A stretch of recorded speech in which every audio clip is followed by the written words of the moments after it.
அன்பார்ந்த தொழிலாளர் தோழர்களுக்கு வணக்கம்.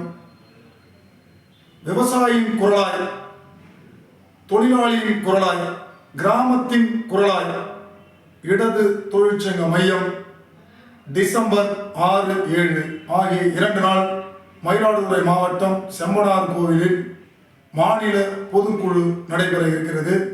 இந்த மாநில பொதுக்குழுவின் நோக்கம் தமிழ்நாட்டில் வேலை செய்யக்கூடிய தூய்மை பணியாளர்களுக்கு அரசாணை எண் 62 படி சம்பளம் வழங்க வேண்டும்.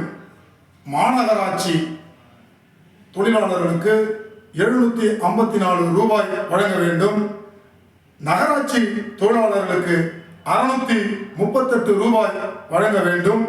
பேரூராட்சியில் வேலை செய்யக்கூடிய தொழிலாளர்களுக்கு 618 ரூபாய் வழங்க வேண்டும். ஊராட்சியில் வேலை செய்யக்கூடிய தூய்மை பணியாளருக்கு 481 ரூபாய் வழங்க வேண்டும். ஊராட்சியில் வேலை செய்யக்கூடிய தூய்மை காவலர்களுக்கு 242 ரூபாயை வழங்க வேண்டும். 1/4/2024 முதல் தமிழ்நாடு அரசு இந்த சம்பளத்தை வழங்க மறுக்கிறது. இது உடனடியாக வழங்கப்பட வேண்டும்.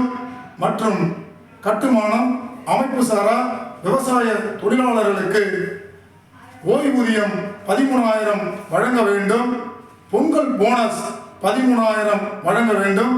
கட்டுமான தொழிலாளர்களுக்கு செஸ் வரியை உயர்த்தி தொழிலாளியினுடைய குழந்தைகளுக்கு ஆரம்ப கல்வி முதல் ஆராய்ச்சி கல்வி வரை நலநிதியை உயர்த்தி வழங்க வேண்டும்.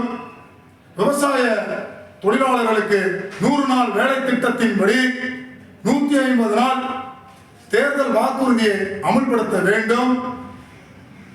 8 மணி நேர வேலை, வாரம் 5 நாள் வேலை, நாள் கூலி 1000 ரூபாய் வழங்க வேண்டும். ஆலை தொழிலாளர்களுக்கு சங்கம் வைக்கின்ற உரிமை வேண்டும். கூட்டு பெற உரிமை வேண்டும்.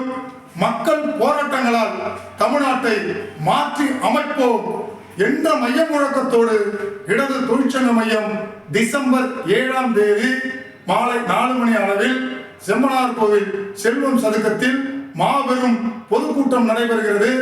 தமிழ்நாடு முழுவதும் உள்ள தொழிலாளர்கள் இதற்கு ஆதரவு தர வேண்டும். மயிலாடுதுறை மாவட்ட தொழிலாளர் தோழர்கள் இதில் கலந்து கொள்ள வேண்டும்.